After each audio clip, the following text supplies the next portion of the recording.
All right, so going from a career to an unstructured retirement could lead to boredom and depression if you're not careful. We go to work and we get in that routine and sometimes even a rut, but it's structure for us. And when you get to be retired, well, you have control of all of your time now. So what are you going to do with all that time? So one of the first problems is too much time with your spouse. So you and your spouse have been leading kind of separate lives, except for those hours you're together at night or during the day, depending on what your job function was. And if you were like my wife and I for years, we were like passing ships where I was working a day shift and she was working a split shift, and we would just kind of hand the kids off. But you go from that to all of a sudden being together 24/7. And my personal experience with that is you need to have your own hobbies.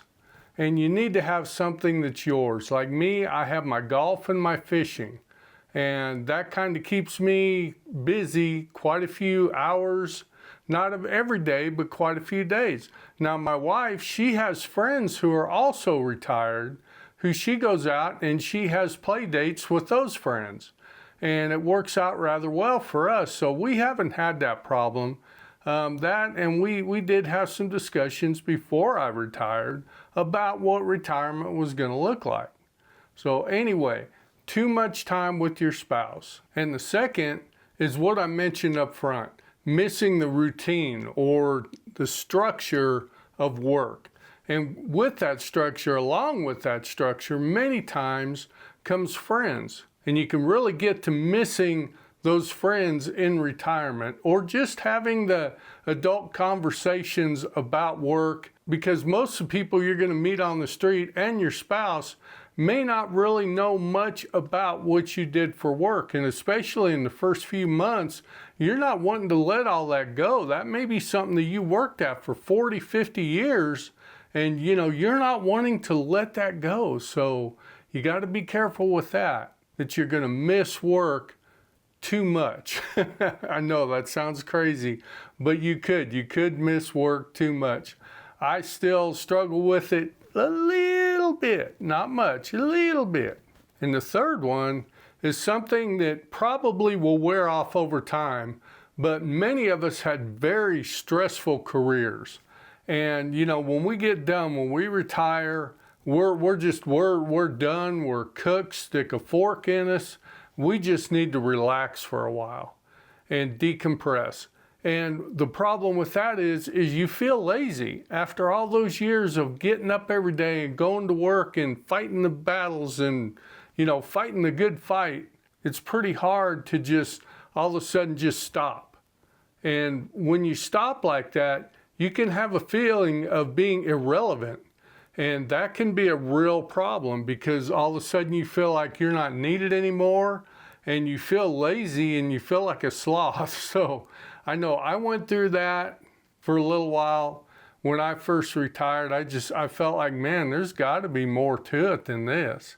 But you're going to find value, you're going to find purpose, and you're going to move on from that after a few months. I had this injury that kind of stopped me after 6 months, so I'm kind of rebuilding that. I really am going through that now, because I've been on restriction for 3.5 months and haven't been able to help my wife out.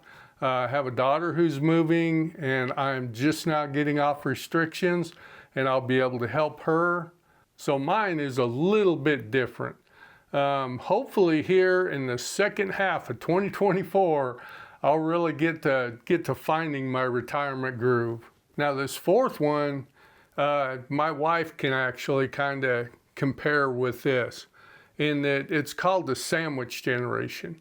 And it's basically where you have older siblings or siblings of your own age, or your parents or something like that, who are still alive, who depend on you, and you're their go-to person.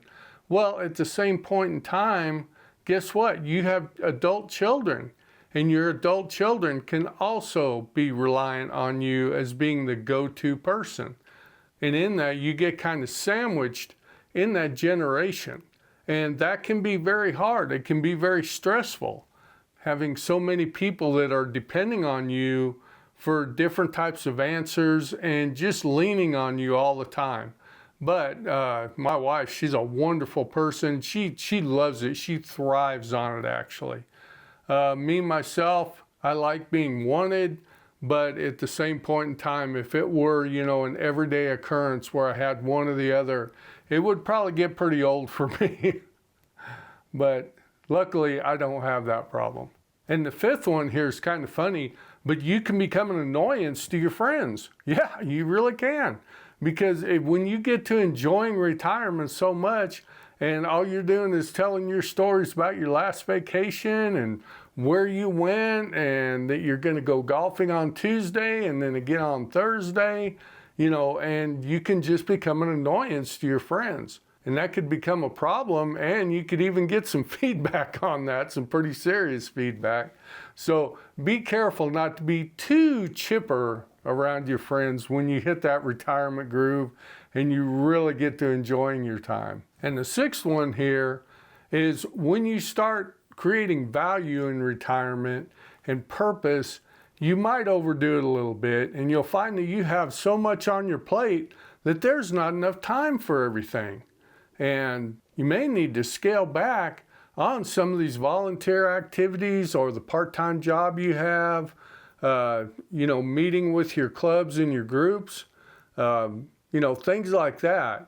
So you may need to scale back on that. Or you could go ahead, here's an idea. You could just, dig that old alarm clock out of the trash and set it up and just get up earlier, right?